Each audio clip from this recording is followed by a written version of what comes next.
திருச்சி மாவட்டம் திருநெற்குன்றம் எனப்படும் புனித தலத்தில் அருள்மிகு கோவிந்தவல்லி அம்மனுடன் சுயம்புவாக எழுந்தருளியுள்ளவர் பசுபதீசுவரர்.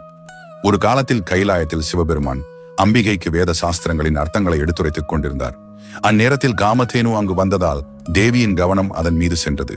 இதனால் கோபமடைந்த பரமசிவன் பூலோகத்தில் திருநெற்குன்றம் எனப்படும் திண்ணக்கோணத்தில் பங்குனி மாத வளர்பிறை நாட்களில் நடைபெறும் வசந்த நவராத்திரி 9 இரவுகளிலும் நீ தவம் செய்ய வேண்டும்.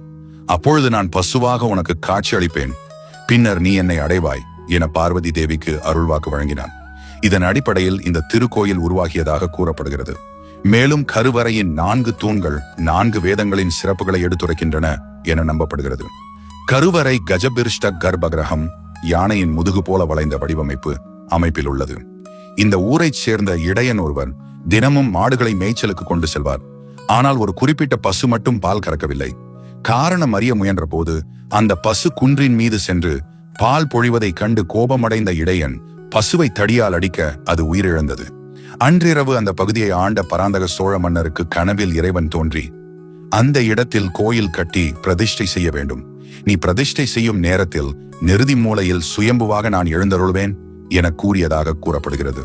பின்னர் சோழ மன்னன் ஆலயம் கட்டிய போது கருவறையில் பசுமுகத்தை தரையில் வைத்தபடி படுத்திருக்கும் உருவில் இறைவன் சுயம்புவாக எழுந்தருளினார். இதுவே பசுபதீசுவரர். இங்கு காட்சியளிக்கும் வடிவம் கேதார்நாத் சிவாலயத்தில் தோன்றும் வடிவுடன் ஒத்திருக்கிறது. ஆகையால் கேதார்நாத் செல்ல இயலாத பக்தர்கள் திண்ணக்கோணத்தில் வழிபட்டால் அதே பலனை பெறுவார்கள் என்றும் இதனை தட்சிண கேதார்நாத் எனவும் அழைக்கிறார்கள். திண்ணக்கோணம், கன்னிகோணம், பரிதிகோணம் ஆகியவை சூரியனின் 3 முக்கிய சக்திகள். கன்னிகோணம் சூரியன் உதயமாகும் நேரத்தில் பூமியை தழுவும் சக்தி. திண்ணக்கோணம் நண்பகலில் சூரியன் செங்குத்தாக வெளிப்படும் சக்தி. பரிதிகோணம் சூரியன் அஸ்தமிக்கும் நேரத்தில் வெளிப்படும் சக்தி. இந்த திண்ணக்கோண சக்தி அதிகரிக்கும் நேரமே அபிஜித் முகூர்த்தம் எனப்படுகிறது. இப்படிப்பட்ட சக்தி மிகுந்த நேரத்தில் பிறந்தவர் ஸ்ரீ ஓமாம் சித்தர். இந்த சித்தர் தோன்றிய அவதாரத்திற்கு கோயில் திண்ணக்கோணம்.